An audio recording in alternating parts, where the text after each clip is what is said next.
This is how you make the original lemon olive oil drink that is viral. Okay. So I'm going to make a new batch and show you how to do it. So this drink is going to help you boost your energy, your immunity. Amazing for your liver health, your digestion, and helps with swollen lymph nodes. To start with a whole lemon, make sure it is organic, make sure you clean it.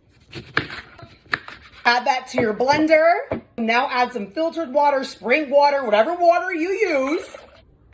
Now we are going to add some extra virgin olive oil. Please make sure you spend some money on your olive oil. Benefits of extra virgin olive oil and lemon together helps with your digestion, helps rid your body of toxins, and helps with signs of aging. To add some raw, unfiltered honey, a small knob of fresh ginger. Why are we adding ginger? Because it helps the inflammation in your body. Now we are just going to blend.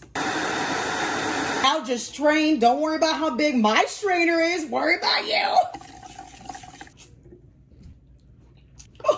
You just need 4 ounces to 8 ounces a day. That's it. And don't forget the cinnamon. Okay. Cheers to your health, baby.